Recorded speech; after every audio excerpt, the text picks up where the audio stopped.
The bells of Ravenhold rang from dawn until noon, announcing the long-awaited birth of heirs to Duke Alexander and Duchess Mary. Across the duchy, merchants hung ribbons, children danced, and noble families prepared lavish gifts. The couple had been married for years, and everyone expected the arrival of a strong son who would inherit Alexander's title and lands. Instead, fate delivered a surprise. After a difficult night, Mary gave birth to 3 healthy daughters, each tiny and beautiful. Their cries echoed through the palace, filling the chambers with wonder, hope, delight, and celebration beyond measure for every waiting soul there. Inside the grand hall, servants hurried between rooms, carrying messages from physicians and midwives. Alexander stood beside a towering window, imagining future hunts, military victories, and generations of sons bearing his name. When the chief physician finally arrived, the old man's expression seemed strangely troubled. Mary, exhausted but smiling, asked whether the girls were well. The physician hesitated before explaining that the infants appeared healthy, yet none of them responded to light. Further examinations confirmed a heartbreaking truth: all 3 girls were blind. Silence spread through the chamber like winter fog, swallowing every sound and leaving disbelief, sorrow, and dread. For several moments, nobody moved. Mary looked down at her daughters and felt nothing except fierce love. Their closed eyes did not lessen their beauty. Their small fingers curled around hers, and she silently promised to protect them forever. Alexander, however, seemed frozen between shock and anger. His jaw tightened. The dreams he had carried for years crumbled beneath the weight of expectation and pride. Then he turned away from the bed and spoke 7 words that pierced the room like arrows. "I never wanted these blind 3 girls." Gasps followed immediately, while Mary's heart shattered beyond all healing today. Tears streamed down Mary's face. She had expected concern, perhaps grief, but never such cruelty. The newborns stirred softly in her arms, unaware that their father had rejected them before even holding them once. Several ladies-in-waiting lowered their heads, embarrassed by the Duke's behavior. The physician attempted to speak, explaining that blindness did not determine intelligence, character, or potential, yet Alexander refused to listen. He walked toward the door without looking back. Before leaving, he ordered that the celebrations end at once. The joyful palace atmosphere vanished, replaced by whispers, pity, and growing sadness everywhere throughout the palace that night. Days passed and Alexander remained distant. He rarely visited the nursery and never touched the children. Mary named the girls Sophia, Clara, and Lily. Sophia possessed a calm presence, Clara smiled whenever she heard her mother's voice, and Lily seemed endlessly curious about every sound around her. Mary devoted herself completely to them, learning ways to help them explore the world. Yet rumors spread through noble circles. Some claimed the triplets were a curse. Others questioned whether blind daughters could contribute anything meaningful. Rather than defend them publicly, Alexander allowed such gossip to flourish unchecked throughout Ravenhold for many years. As months turned into years, tension filled the palace. Alexander became increasingly obsessed with preserving his reputation among neighboring rulers. Whenever ambassadors visited, he avoided mentioning his daughters. Eventually, he proposed sending the girls to a remote estate where they would remain hidden from public view. Mary refused immediately. The argument that followed shook the household. She declared that her daughters deserved love, education, and dignity. Alexander insisted that they would weaken his legacy. Neither yielded. At last, he delivered an ultimatum. If Mary chose the girls over his wishes, she would lose her position, privileges, and home again thereafter. The decision was painful but simple. Mary gathered her daughters and prepared to leave. She kissed the nursery walls, knowing she might never return. Loyal servants secretly packed clothing, books, and supplies for the journey. On the morning of departure, rain clouds covered the sky. Few people came to say farewell, fearful of angering the Duke. Alexander did not appear at all. Holding Sophia's hand while carrying Clara and guiding Lily beside her, Mary walked through the palace gates. Though uncertainty waited ahead, she felt strangely stronger than before because she had chosen love over comfort despite every painful sacrifice. The road beyond Ravenhold proved difficult.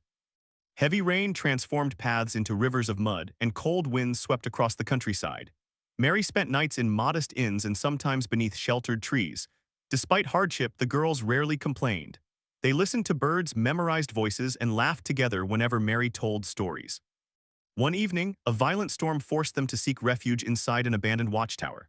There, exhausted and soaked, they encountered a traveling party led by Duke Gabriel, a respected widower known throughout neighboring lands for wisdom, generosity, and fairness toward common people alike during their darkest hour of need. Gabriel immediately noticed the devotion between mother and daughters. While his attendants prepared food and blankets, he listened to Mary's story. She spoke honestly about the births, Alexander's rejection, and the painful exile. Rather than offer empty sympathy, Gabriel spent time with the girls themselves. Sophia impressed him with thoughtful questions. Clara thanked every servant personally. Lily identified approaching horses by sound alone. The Duke recognized qualities far greater than physical limitations. Before dawn arrived, he made a sincere offer. Mary and her daughters could live safely within his estate for as long as needed without requesting anything in return. When Mary hesitated, worried about becoming a burden, Gabriel gently shook his head. He told her that true nobility was measured by compassion, not appearances, and that any ruler unable to love his own children misunderstood the meaning of power. Then he knelt before the triplets and promised they would always be treated with respect. For the first time since their birth, Mary felt hope outweigh grief. As the storm faded and sunlight touched the horizon, she accepted Gabriel's invitation. Together, they traveled toward a new home, unaware their choice would someday transform two kingdoms for generations yet to come. The carriage carrying Mary and her daughters rolled through the gates of Gabriel's estate just as morning sunlight spread across the hills. Unlike the cold reception they had received in Ravenhold, they were welcomed with warmth and kindness. Servants greeted them politely, children from nearby villages brought flowers, and Gabriel personally guided the family through their new home. The estate was not as grand as Alexander's palace, but it felt alive with laughter and sincerity. That evening, Mary tucked the girls into bed and listened to their peaceful breathing. For the first time in years, she slept without fear of tomorrow. The years that followed transformed the lives of Sophia, Clara, and Lily. Gabriel never treated them as fragile or incapable. Instead, he encouraged them to discover their strengths and pursue knowledge. Skilled tutors arrived from distant cities to teach literature, mathematics, history, music, and philosophy. While many people assumed blindness would limit their education, the sisters learned with remarkable speed. Their memories became extraordinary, and they developed ways of understanding the world that amazed everyone around them. Gabriel often reminded them that challenges could become strengths when met with patience and determination, a lesson they carried into every part of life. Sophia soon revealed a gift unlike any Gabriel had ever witnessed. She could remember entire conversations after hearing them only once. She memorized laws, trade records, and historical events with astonishing accuracy. By her teenage years, she spent hours discussing governance with Gabriel. While other young nobles enjoyed lavish entertainments, Sophia studied taxation, agriculture, and diplomacy. Her advice frequently solved disputes among local merchants and landowners. Gabriel began inviting her to council meetings, where experienced officials quickly learned to respect her intelligence. Though she could not see maps, she understood the kingdom's political landscape better than many seasoned advisors ever could. Clara's talents emerged in a different direction. From childhood, she showed deep compassion for others. Whenever someone was sick or injured, she rushed to offer comfort.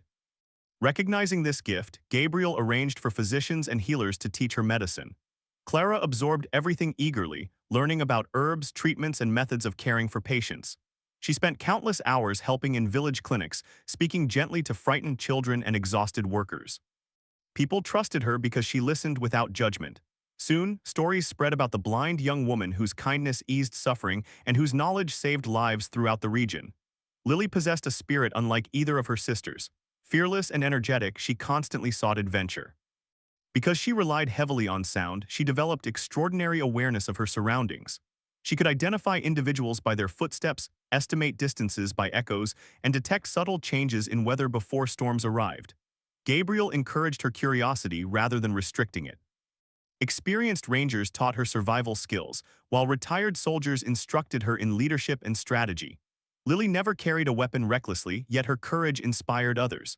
Whenever problems arose, people naturally looked to her for guidance, trusting her confidence and unwavering determination completely. As the sisters matured, they began working together to improve life throughout Gabriel's lands. Sophia developed plans to strengthen trade and reduce unnecessary taxes. Clara expanded medical services into remote villages where doctors rarely traveled. Lily organized transportation networks that helped farmers bring goods to markets more efficiently. Their combined efforts produced remarkable results. Prosperity increased, families found greater security, and communities previously neglected finally received attention. Rather than focusing solely on nobles, the sisters believed every citizen deserved opportunity. Their ideas gradually transformed the estate into one of the most admired territories in the region, earning praise from visitors everywhere. One project became especially meaningful to them. Remembering the prejudice they had faced because of their blindness, the sisters established schools designed for children with disabilities. These institutions taught reading, music, practical skills, and confidence. Families who once hid their children now proudly brought them to learn. Clara also helped create specialized medical centers, while Sophia secured funding through careful financial planning. Lily traveled between villages encouraging parents to believe in their children's potential. The schools quickly became symbols of hope. What began as a small effort expanded across the territory, changing countless lives and inspiring neighboring rulers to adopt similar programs. News of the sisters' accomplishments spread far beyond Gabriel's borders. Merchants carried stories of their wisdom along trade routes. Scholars wrote letters praising their achievements. Travelers described prosperous villages where opportunity flourished under their guidance. Eventually, those stories reached Ravenhold itself. Alexander heard rumors about three extraordinary sisters serving a respected duke. Their intelligence, compassion, and leadership became topics of conversation among nobles. Yet he never imagined they could be the daughters he had abandoned years earlier. He dismissed the tales as exaggerations and continued ruling as before. Pride prevented him from questioning assumptions he had carried for decades. While Gabriel's lands prospered, signs of trouble began appearing across the region. Rainfall decreased year after year. Rivers that once flowed strongly became shallow streams. Farmers reported shrinking harvests and dying crops. Wells required deeper digging and livestock struggled to find enough water. Sophia studied reports from neighboring territories and grew concerned. Clara noticed rising malnutrition among poorer families. Lily observed increasing tension among traders competing for limited resources. Together, they warned Gabriel that a serious crisis was approaching. Unlike many rulers who ignored such warnings, Gabriel listened carefully and began preparing emergency plans before disaster could fully arrive. By the following summer, the situation had worsened dramatically. Fields cracked beneath relentless heat, reservoirs shrank, and food prices climbed higher each week. Villagers whispered anxiously about famine, while caravans arrived carrying alarming reports from distant lands. Sophia worked late into the night analyzing supply records. Clara expanded medical preparations for the illnesses that often accompanied hunger. Lily coordinated communication between settlements to monitor conditions. Though they remained calm, each understood the danger ahead. Beyond Gabriel's borders, other rulers delayed action and hoped conditions would improve naturally. Among them was Alexander. As dark clouds of crisis gathered, two kingdoms moved toward very different futures.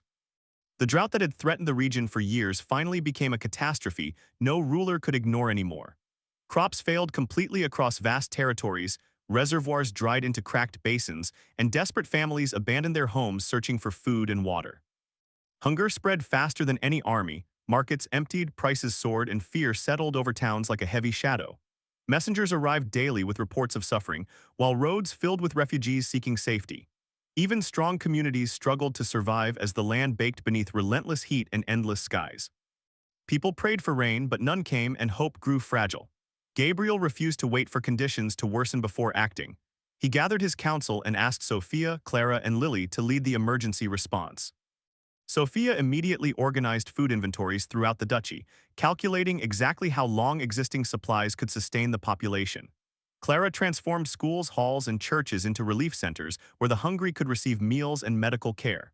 Lily traveled between settlements, coordinating transportation routes and recruiting volunteers to deliver aid efficiently. Together, they created a system so effective that panic remained limited despite worsening conditions. Their calm leadership reassured citizens who might otherwise have surrendered completely. As neighboring territories descended into disorder, the sisters focused on preparation rather than fear. Sophia negotiated agreements with merchants, ensuring grain continued flowing into the duchy even when shortages increased elsewhere. Her reputation for fairness encouraged traders to cooperate. Clara trained teams of healers to identify illness early, preventing outbreaks that often accompanied famine.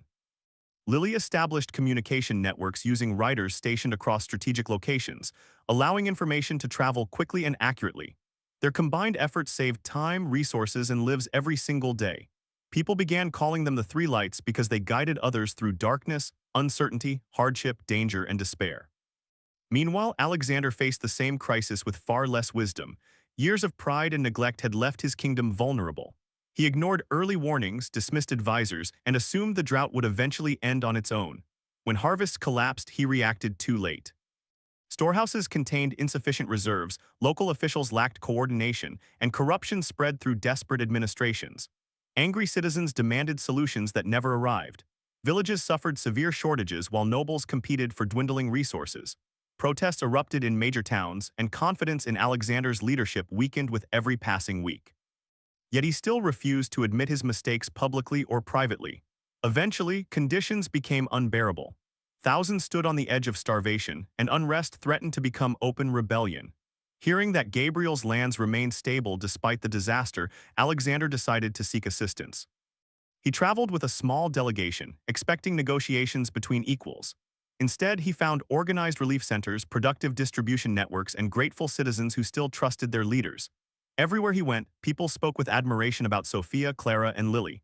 Their names appeared in conversations, markets, council chambers, and villages alike. Curious and increasingly uneasy, Alexander requested a meeting with the remarkable women responsible for these achievements and successes. The meeting took place inside Gabriel's council hall. Alexander entered expecting seasoned administrators, perhaps elderly scholars. Instead, three young women stood beside the Duke, speaking confidently about logistics, agriculture, and public welfare.